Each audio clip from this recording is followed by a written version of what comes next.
काशी का कुरुक्षेत्र दिन भर सिर्फ। नमस्कार, मैं हूं आंचल आनंद। पहली बहस में आपका बहुत बहुत स्वागत है। पीएम मोदी एक बार फिर से काशी में है। मां गंगा ने उन्हें एक बार फिर से बुलाया है। 2014 में जब मोदी पहली बार काशी पहुंचे थे तब उन्होंने काशी के अलावा गुजरात की वडोदरा सीट से भी चुनाव लड़ा था, लेकिन जीतने के बाद उन्होंने वाराणसी को अपनी कर्म भूमि बनाया। पीएम ने वादा किया था कि वो काशी को क्योटो में बनाकर उसको एक नई तस्वीर देंगे। 5 साल बीत गए हैं, पीएम मोदी एक बार फिर से काशी में है, लेकिन सवाल ये कि क्या पीएम मोदी 2014 का इतिहास दोहरा पाएंगे? क्या मोदी को फिर मिलेगा मां गंगा का आशीर्वाद? आज पहली बहस इसी पर करेंगे। हमारे साथ तमाम सहयोगी हमारे मौजूद रहेंगे, लेकिन पहले अपने सहयोगी की वाराणसी से तैयारियों के चलते जो ग्राउंड रिपोर्ट आ रही है वो आपको दिखाते हैं। लंका से होते हुए हम 80 पहुंच आए हैं और ये 80 चौराहा है। 80 चौराहा कई मायने में ऐतिहासिक है। अब यहाँ सबसे जो बड़ी बात है, यहाँ की तैयारी भव्य हो है।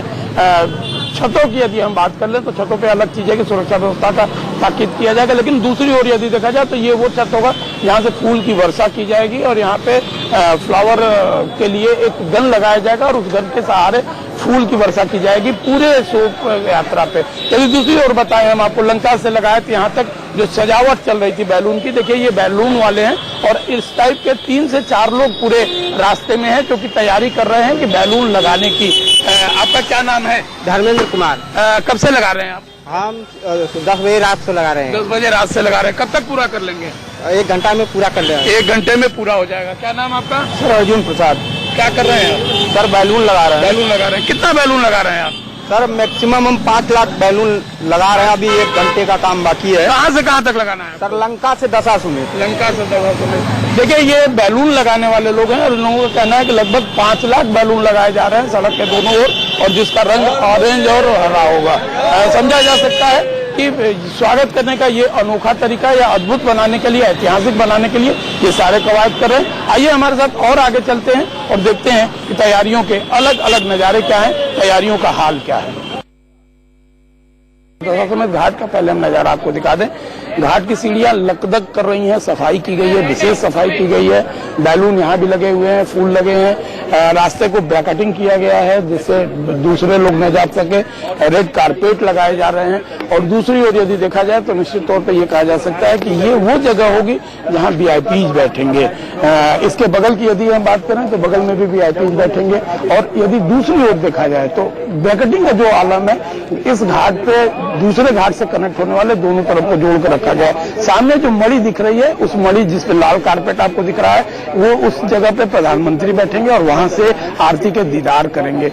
ठीक सामने की यदि बात करें जहां पे फूलों की सजावट है उसके नीचे, तो उस जगहों पे ये जो छोटी छोटी चौकियां हैं, इन चौकियों से बटुक आरती करेंगे जिनकी संख्या 11 होगी। आरती आज की विशेष होगी, खास होगी और इन सबों के पीछे का मकसद सिर्फ और सिर्फ ये होगा कि रोड शो के बाद शामिल होने वाले प्रधानमंत्री द्वारा इस देखे जाने वाले आरती को न केवल भव्य बनाया जाए लेकिन भव्यतम बनाया जाए। जो बीजेपी का प्रयास है, जो बीजेपी की कवायद है, वो ये कि इसको न केवल ऐतिहासिक बनाई जाए बल्कि एक नए रूप में दिखाया जाए, एक नए रूप में दिया जाए। अब देखने की बात ये होगी कि इन तैयारियों में यदि देखा जाए तो पूर्वांचल की, या ये ऐसे कह सकते हैं कि उत्तर प्रदेश पे इसका क्या इम्पैक्ट होता है, क्या असर होता है, ये तो बात की बात होगी। लेकिन ये कुल कहा जा सकता है कि लंका से लेकर दशाश्वमेध घाट तक आज पूरी तरीके से न केवल सजाया गया है बल्कि यहाँ के लोग प्रधानमंत्री के स्वागत के लिए आतुर भी दिख रहे हैं। कैमरा पर्सन अभिषेक के साथ संतोष ओझा, इंडिया न्यूज, वाराणसी।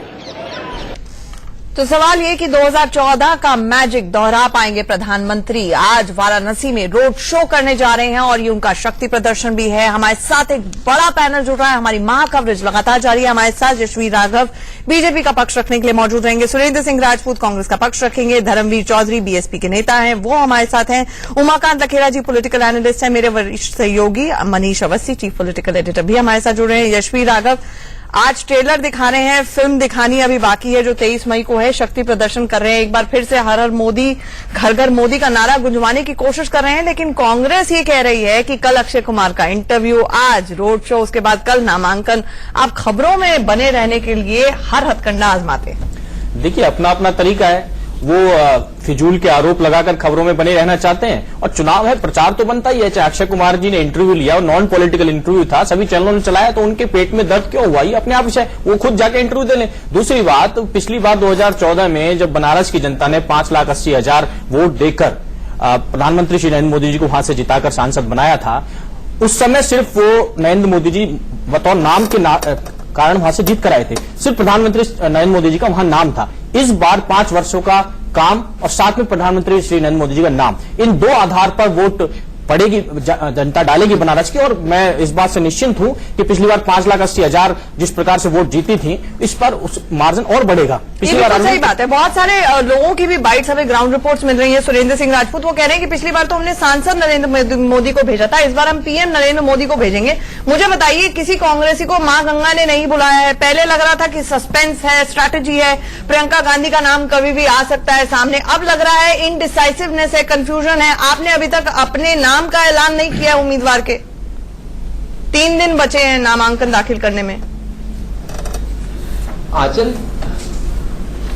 आंचल जी 3 दिन है ना, आज से कल के बीच में हमारा नामांकन भी हो जाएगा और नाम भी आ जाएगा। समय होता है, हर चीज का रणनीति होती है, हमारी अपनी रणनीति है और हम अपनी रणनीति पे चलेंगे, भाजपा अपनी रणनीति पे चलेगी। और अभी राघव साहब हैं, बड़े अच्छे प्रवक्ता हैं, ये कह रहे थे कि पिछली बार 5 लाख से जीते थे, इस बार 15 लाख से जीत जाए या जितने भी वोटें हैं वो सारी मिल जाए, तो जनता को तय करना है, हमें और आपको थोड़ी तय करना है स्टूडियो में बैठकर। हाँ, पिछली बार मैं आपको बता दूं कि पिछली बार सांसद को चुन रहे थे, इस बार सांसद के कामों को भी चुना जाएगा। इस बार ये भी देखा जाएगा कि मां गंगा के बीच में जो नाला गिर रहा है वो अभी तक बंद क्यों नहीं हुआ। इस बार ये भी देखा जाएगा कि जिस तरीके से आपने विश्वनाथ मंदिर के कॉरिडोर को बनाने के लिए वहां के लोकल लोगों को उजाड़ दिया है, वो लोग भी देखेंगे। सैकड़ों की संख्या में जो मंदिर उजड़े हैं वो भी देखेंगे और काशी पूरा सारा नजारा देखेगी। ये काशी है, जागृत काशी है। और काशी ये भी देखेगी कि आपने क्योटो बनाने के नाम पर क्या क्या कर दिया है। और काशी को सारा भगवान रुद्र के अवतार की काशी है और भगवान रुद्र का अवतार सारी चीजें देखता है और समय पर अच्छा उचित निर्णय लेता है। हम बोले बाबा की नगरी है काशी। सुरेंद्र सिंह राजपूत हमारे साथ, हमारे सहयोगी अरविंद चतुर्वेदी इस वक्त दशमेध घाट से जुड़ रहे हैं। यहाँ पर यही कहा जा रहा है कि पिछले 5 साल में सवाल यही है कि क्या काशी क्योटो में तब्दील हुई है और हुई है या नहीं हुई है, वहां की जनता क्या कह रही है और किस तरह की तैयारियां हैं इस रोड शो को हिट और सुपरहिट बनाने के लिए। अरविंद, आंचल, पहले मैं आपको वो नजारा दिखाता हूं। सुरेंद्र भाई की बात मैं सुन रहा था। सुरेंद्र भाई से सवाल मेरा एक है कि शालिनी यादव जो कि श्यामलाल यादव की बहू हैं, उन्होंने कांग्रेस छोड़ के महागठबंधन का साथ पकड़ लिया। पहले इसका जवाब सुरेंद्र भाई सोच के बताएं, तब तक मैं आपको नजारा दिखाता हूं कि किस तरह की यहाँ पे तैयारी है। आप देखिए, ये मैं देता हूं घाट को सजाया गया है। सुरेंद्र भाई अभी आपका जवाब सुनते हैं, पहले हम आपको नजारा दिखा दें, आप देख लीजिए, उसके बाद हम आपसे जवाब लेते हैं। आंचल, ये देखिए, ये जो गंगा घाट है जहां पे आरती होनी है, उस घाट को बाकायदा फूलों से सजाया गया है और मैं समझता हूं कि शाम तक यहां पर इतनी अच्छी तैयारी होगी कि देखने वाले लोग देखेंगे। ये मैं आपको बता सकता हूं। सामने वहां पर मोदी का मंच बना है, आपको उसको राजेंद्र प्रसाद घाट कहते हैं, जहां पे मोदी का मंच बना है। उस मंच से मोदी हो सकता है लोगों को कम्युनिकेट करें, लोगों से बात करें, क्योंकि आपको याद होगा जब पहली बार वो चुनाव जीत के आए थे तो इसी जगह पे उन्होंने गंगा आरती की थी और उन्होंने ये कहा था कि वो मां गंगा के बुलाने के बाद यहां पे आए हैं।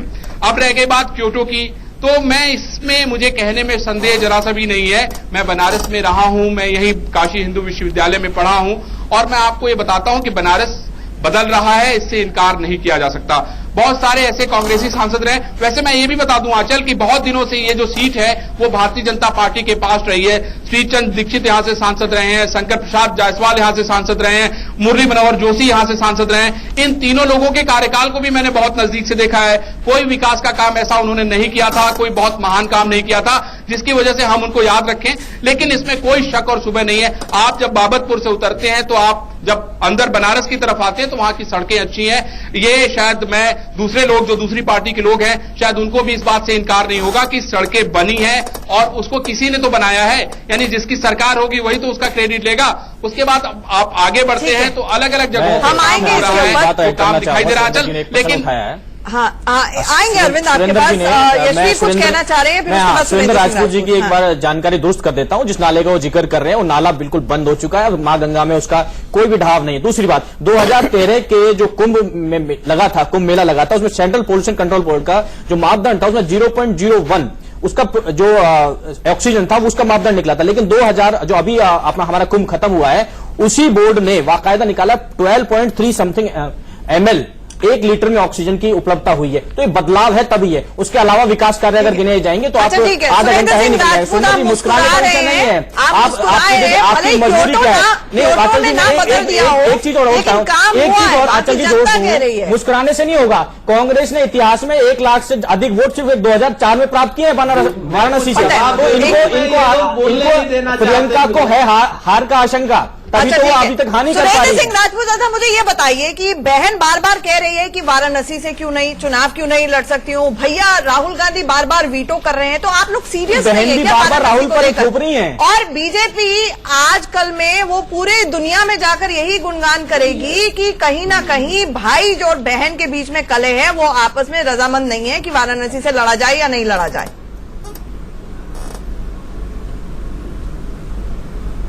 आंचल जी देखिए, हमारी अपनी रणनीति है, हमारे अपने भाई बहन है। कम से कम आप ये तो कहेगी ना कि हमारा खानदान है।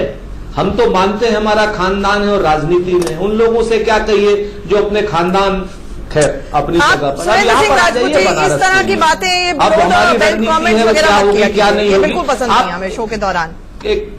सुरेंद्र जी आपको है हार की आशंका, तभी राहुल पर थोप रही है प्रियंका। या ना हो, लेकिन जो सच है वो माना जाएगा। लेकिन अब थोड़ा सा आप मेरे सवाल से आगे बढ़ के बोलिए सुरेंद्र जी, कब तक थोड़ा सा प्रियंका पे जवाब देना दीजिए, फिर बाकी पैनलिस्ट को भी बुलाना है जी। Quick rebuttal Surendra Singh Rajput ji. अगर दो मैंने हाँ प्रियंका पर मैंने जवाब दे दिया, हमारी रणनीति का हिस्सा है। अब आप आ जाइए जो अरविंद चतुर्वेदी ने कहा था, तो मैं अरविंद चतुर्वेदी जी को भी कह रहा हूं कि आज बनारस जो है वो बनारस किसकी वजह से है? ये कांग्रेस की वजह से, पंडित कमलापति त्रिपाठी की वजह से है। आज जितनी भी आप मुझे बताइए ना कि कोई एक नई यूनिवर्सिटी दे दी हो, आप मुझे बताइए ना कि वो जो जुलाहों के लिए एक सेंटर देना था उसका क्या हुआ, कोई आप मुझे बताइए ना। हमने 500 बेड जवाब दिया था, वहां ट्रॉमा सेंटर अभी तक 250 बेड ही क्यों चालू हुए और सवाल कर रहे हैं। अरे भाई चुप रहिए, दोनों के बीच में मैच फिक्सिंग नहीं चलती। सबसे बड़ा ट्रॉमा सेंटर सवाल कर रहे हैं, पूरा सवाल देने की आप मोदी जी ने बनाया है। Yashveer ji hang on for a second. Surendra पहले बाकी के पैनलिस्ट के पास भी जाना है, 10 सेकंड बस। नहीं मुझे कोई शौक नहीं लगे। अगर ये लोग बीच में बोलेंगे तो मैं 10 सेकंड में कहां से कर पाऊंगा? ये आपकी बात, आपके सवाल आप लोग जो है बीच में रोक रहे हैं मेरे को और 10 सेकंड मेरे खत्म हो जाए। ठीक है सुरेंद्र सिंह राजपूत जल्दी खत्म कीजिए। थोड़ा सा रखिए, अगर नहीं वो करना है तो मैं यशवीर के बीच में बोल लूंगा। जी अब मैं आपसे बता दूं कि यहां पर हमने ट्रॉमा सेंटर की बात की, हमने जुलाहों के सेंटर की बात की, वो कहां है? कोई नई यूनिवर्सिटी बनी है, वो कहां है? कोई नया मेडिकल कॉलेज बनाओ, वो कहां है? कोई नया अस्पताल बनाओ, वो कहां है? कोई नए इंटर कॉलेज बने हो, वो कहां है? जरा बताइए ना। सड़कें तो हमारे एक जो सेस का फंड था डीजल के ऊपर जो लगाया है 1 रुपए किलोमीटर, उससे सड़कें बनी है। घी ने सवारी रोटियां बड़ी बहू का नाम। और जो मेन नाला है राघव साहब, वो पूरा का पूरा अभी भी गंगा में गिर रहा है। और आज कहिए नरेंद्र मोदी जी से कि अगर पानी साफ है तो आज से गंगा मां की कसम खा करके कहें कि बनारस का पानी पिएंगे। ठीक है, बनारस की गंगा का पानी पिएंगे और हम एक्सेप्शन है। एक तो धर्मवीर जी मुझे ये बताइए, आपने शालिनी यादव को सपा की तरफ से उतार दिया है मैदान में, तो अगर प्रियंका गांधी का मान लीजिए डेविल्स एडवोकेट नाम अनाउंस भी कर दिया जाए, तो फिर अब इसका मतलब माना जाए कि ये एक जॉइंट ऑपोजिशन कैंडिडेट नहीं होगा और अब आप कांग्रेस को समर्थन नहीं देंगे?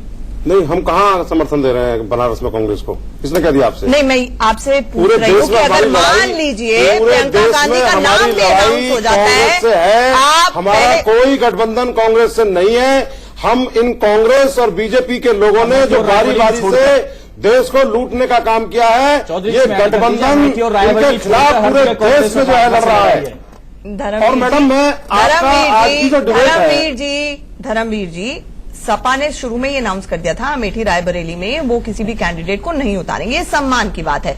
तो जो सम्मान आपने राहुल गांधी सोनिया गांधी को दिखाया है, अगर मान लीजिए आप समझ नहीं रहे, आप सवाल तो सुन लिया कीजिए। बताइए, Please बताइए। apply some sense here। बताइए कि अगर प्रियंका गांधी का नाम मैं मान कर चल रही हूँ, हाइपोथेटिकली अनाउंस भी हो जाता है, तो मतलब मान के चलूं कि आप कोई समर्थन नहीं देंगे। नहीं, हमारा कोई समर्थन नहीं, हमारा प्रत्याशी मैदान में है। मैदान में है, शालिनी। मुझे लकेरा साहब, अब अगर यथास्थिति अगर देखी जाए वहां की, वाराणसी की, तो कांग्रेस का कोई कैंडिडेट अभी तक उतारा नहीं गया है और सस्पेंस बरकरार है प्रियंका गांधी के नाम को लेकर। कांग्रेस जिसका कैंडिडेट उतरना है उसका इंतजार करना होगा कि उनका क्या तुरुप है, वो सस्पेंस बना के रखना चाहते हैं, नहीं रखना चाहते हैं। ये सस्पेंस लग रहा है या इंडिसीजन लग रहा है आपको? नहीं, ऐसा नहीं है। वो एक तो देखिए, मैं तो दोस्त साहब बीच में मत बोलिए, मैं बीच में बोलना बड़ा बदतमीजी मानता हूँ, ठीक है? कोई भी किसी पार्टी का प्रवक्ता कोई बीच में नहीं बोलना चाहता है।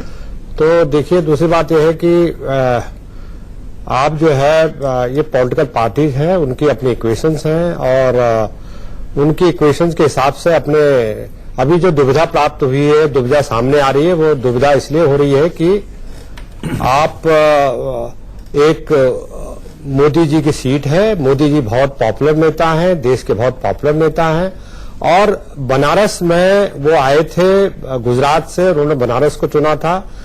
दोबारा मोदी जी वहां से चुनाव लड़ रहे हैं, सारे देश की निगाहें हैं और 2014 में जो चुनाव लड़ा था उन्होंने भारी बहुमत से मोदी जी वहां से जीते थे। अब सवाल सारा केंद्रित इस बात का है कि 2014 में उनको सीधी लड़ाई, सीधी फाइट मोदी जी को नहीं मिली थी। धर्मवीर चौधरी है और 2019 की जो बात है, अब ना आम आदमी पार्टी वहां पर है, केवल एक कैंडिडेट बसपा ने वहां पर उतारा है या सपा ने गठबंधन का उतरा है।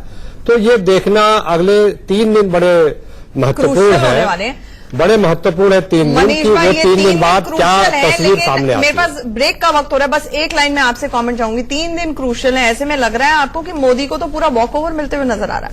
देखिए, इसमें 2 चीजें आंचल मैं सुन रहा था, यशवीर जो कह रहे थे कि इनमें एक दुविधा है, असमंजस है कांग्रेस में।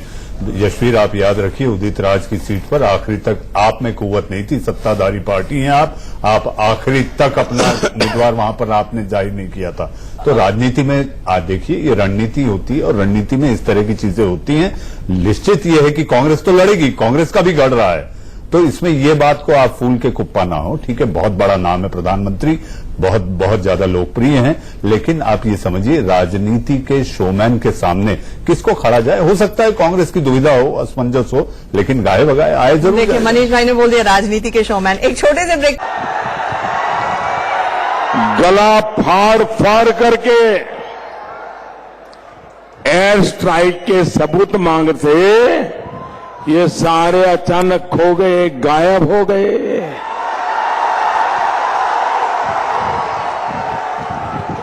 जो पहले पाकिस्तान की पैरोकारी कर रहे थे, वो आज मोदी और अब ईवीएम को गाली देने में जुट गए हैं।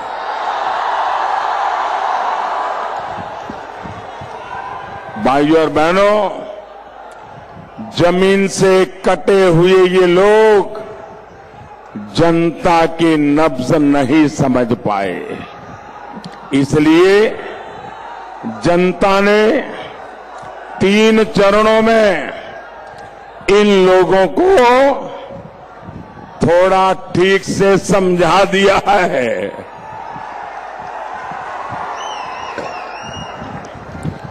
इसलिए ऐसे लोग चिढ़े हुए हैं, बौखलाए हुए हैं।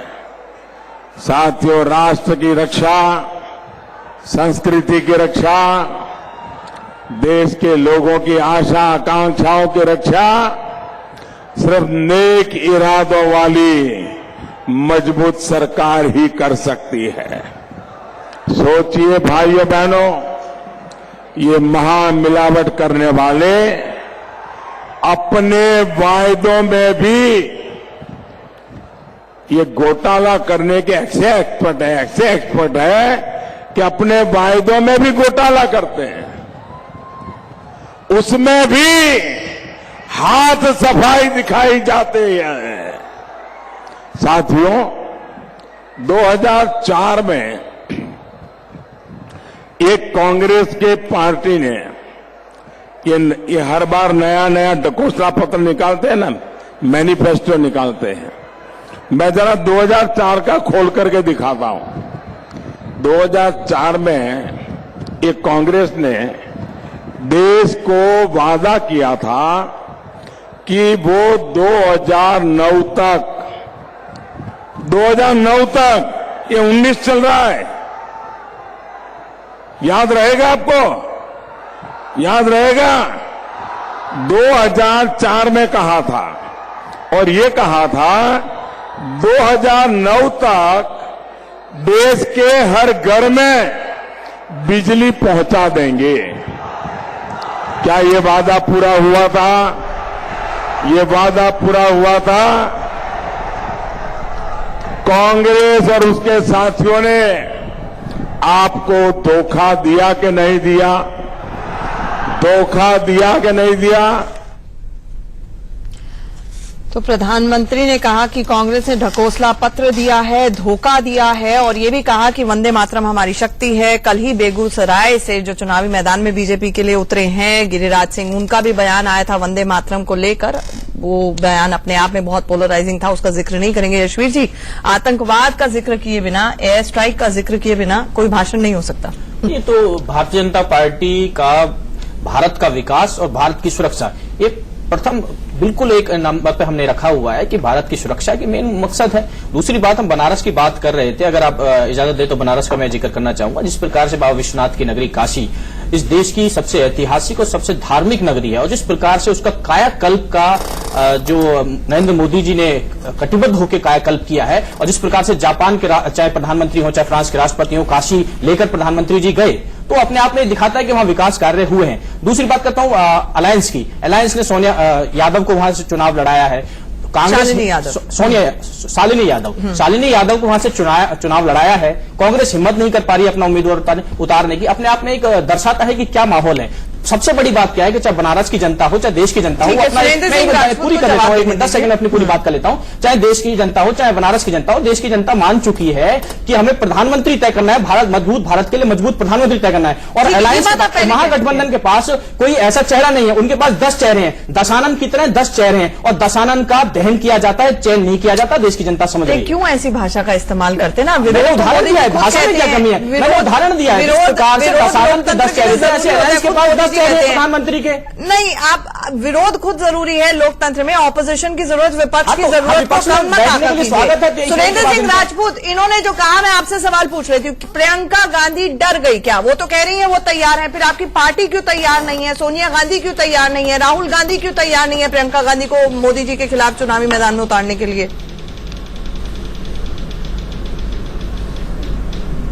मैंने 2-3 बातें पहले भी बताई आपसे आंचल, और मैं आज फिर जिम्मेवारी से कह रहा हूं कि हमारी रणनीति है प्रियंका गांधी जी कहां से लड़ेंगी या नहीं लड़ेंगी, ये इसका निर्णय हाईकमान को, सीडब्ल्यूसी को और कांग्रेस पार्टी को करना है, श्रीमती प्रियंका गांधी जी को करना है। ये विषय ना भाजपा का है और नहीं और किसी का है, ये तय हम करेंगे। और रही बात रणनीति में, अगर आपको डरने की बात है तो हम अंग्रेजों से नहीं डरे, तो अंग्रेजों की दलालों से और अंग्रेजों की नाजायज औलादों से हम कैसे डरेंगे? हम डरने वाले लोग नहीं, हमने तो अंग्रेजों को पाकिस्तान के आतंकवादी मनमोहन सिंह, तो मैं बनारस की बात इस बात का जवाब दीजिए। 26/11 के बाद 2 मिनट आपके बीच में नहीं बोला ना यशवीर जी, आपने डर का विषय उठाया। भाई एक बार सवाल के बाद आतंकियों से कैसे मनमोहन सिंह? मैंने कहा हम ना अंग्रेजों से डरते हैं, ना अंग्रेजों के दलालों से डरते हैं, ना अंग्रेजों के नाजायज औलादों से डरते हैं। आप समझ लीजिए, सरकार चाहती है, हम देश की जनता चलिए बहस आप करा रही है या यशवीर करा रहे हैं? आप चाहती है बहस हो? Surendra Singh Rajput please answer. सवाल ये नहीं है, आप जिसे रणनीति कह रहे हैं वो कंफ्यूजन और इनडिसीजन लग रहा है, इसका जवाब नहीं मिल पाए। 3 दिन रह गए नामांकन को, ये पूरी तरह आपका हक है। आप चाहे तो वहां पर कैंडिडेट ही डिक्लेयर ना करें, आप सम्मान मोदी जी को दे दीजिए कि प्राइम मिनिस्ट्रियल कैंडिडेट है, वो आपका हक है। लेकिन जब प्रियंका गांधी कहती हैं कि वाराणसी क्यों नहीं, वो कहती हैं कि चुनाव लड़ सकती हूं जो पार्टी कमान कहेगी, तो कब कहेगा? You losing advantage, first movers advantage होता है। 3 हफ्ते रह गए हैं, तो आपको नहीं लगता है कि नुकसान होगा पार्टी को अगर कैंडिडेट डिक्लेयर नहीं करते हैं? या फिर प्रियंका का गाये बगाए आप ऐसे ही शगुफा छोड़ रहे थे?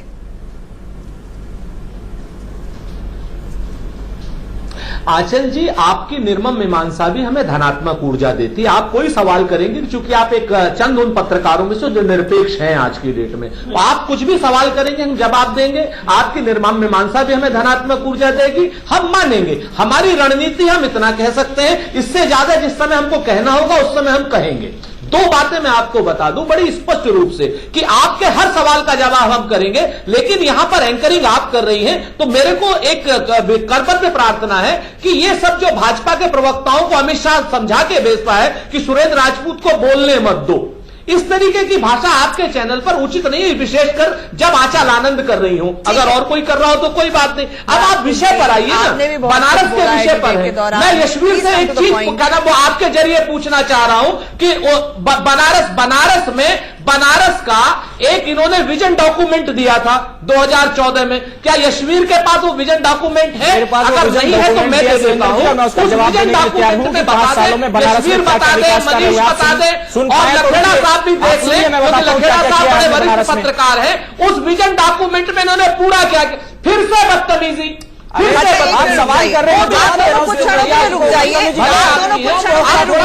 आप विजन डॉक्यूमेंट की बात करें, हमारे पास ग्राउंड रिपोर्ट आ रही है, क्या पूरा किया आपने? कुछ क्षणों के लिए रुक जाइए, मेरे सहयोगी यतेंद्र वहां से जुड़ गए। यतेंद्र, काशी क्योटो बनी हो या नहीं बनी हो, लेकिन जमीन पर आप लोगों का मूड किस तरह से देख रहे हैं और कितने बदलाव वो महसूस कर पाए वहां की जनता?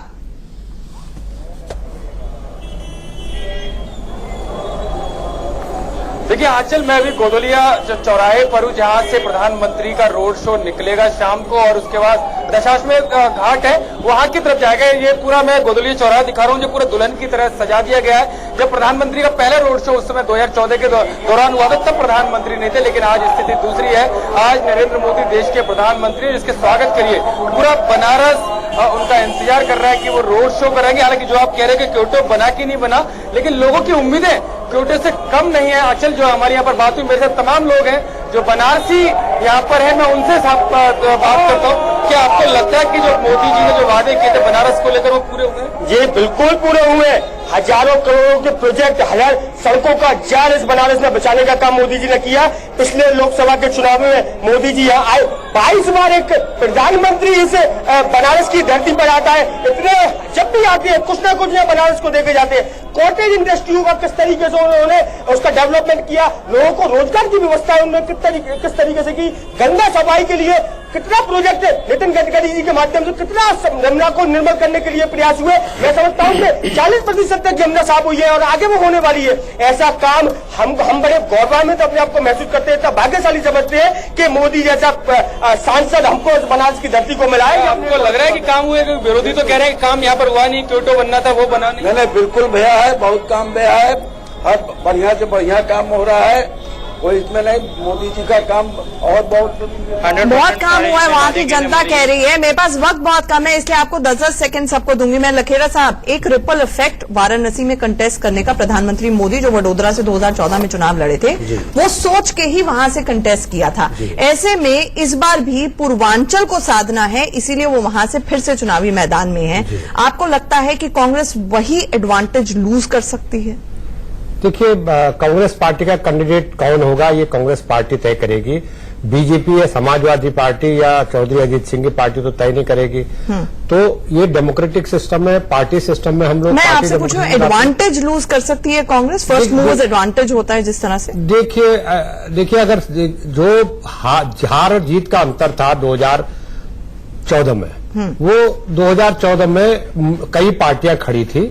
सीधी 1-to-1 मोदी जी के खिलाफ कैंडिडेट खड़ा होगा। देखिए, उस समय मोदी जी की बहुत प्रचंड लहर थी और निश्चित रूप से ये भारतीय जनता पार्टी भी जानती है कि इस बार आप कह रहे हैं लहर नहीं है। तो क्या संयुक्त उम्मीदवार अगर खड़ा होता है तो जो फाइट है, फाइट बड़ी दिलचस्प हो जाएगी, बड़ी रोचक हो जाएगी। उम्मीदवार यहाँ पर हारेगा कौन, ये तो चुनाव नहीं सकता है। उन्होंने शालिनी यादव को डिक्लेयर कर दिया और यहाँ पर बैठ के कम से कम उनका ब्रीफ यही है कि प्रियंका गांधी चुनावी मैदान में आ भी जाती है तो हमारा कोई गठबंधन नहीं होने वाला है। धर्मवीर जी, सही कह रही हूं मैं? आंचल जी बिल्कुल सही कह रही है। जरा मैं नमामि गंगे प्रोजेक्ट जो 58,000 करोड़ रुपए इस सरकार ने खर्च किया और 1 किलोमीटर भी गंगा जी साफ नहीं हुई, मां गंगा ने बुलाया है, ये जुमलेबाजों ने गंगा जी को कितना साफ किया। और मैं आपके चैनल के माध्यम से बता दूं कि 7 साल इनको सरकार में हो गए, लेकिन प्रधानमंत्री जी ने, योगी जी ने, जो वहां पर एक मेट्रो बहुत छोटी चीज होती है, प्रधानमंत्री गाजियाबाद में मेट्रो माननीय अखिलेश यादव जी की मेट्रो का उद्घाटन करने आए थे, लेकिन मेट्रो नहीं दे सके और 5-5 हजार रुपए दे करके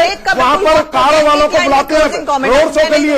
ये पर डे 3,000-5,000 रुपए खर्च करते हैं। बोलने का समय मिलेगा ना? 10 सेकंड। मेरे ख्याल से आंचल, चूंकि हमारे को अभी ब्रेक लेना है, मैं एक ही चीज ये कहूंगा, आज के रोड शो पे हमारी चर्चा है और रोड शो के जरिए मुझे ऐसा लगता है कि मोदी नए तेवर सेट किए, नए तेवर सेट किए हैं और 2014 के रोड शो को बीट करेगा 2019 में बीजेपी, और किस तरह से पूर्वांचल पर नजर आएगी, इसका रिपल इफेक्ट होगा या नहीं होगा, ये भी देखने वाली बात होगी। दिन भर हमारी महा कवरेज जारी रहेगी। आप सब लोग पहली बहस में जुड़े, आपका बहुत बहुत शुक्रिया। बने रहिए इंडिया न्यूज के साथ, खबरों का सिलसिला जारी है। न मुझे किसी ने भेजा है, न मैं यहां आया हूं, मुझे तो मां गंगा ने बुलाया है। मां गंगा ने फिर बुलाया है। गंगा पुत्र की अग्नि परीक्षा, काशी का कुरुक्षेत्र। दिन भर सिर्फ इंडिया न्यूज पर। क्या क्या नहीं करते हम घर की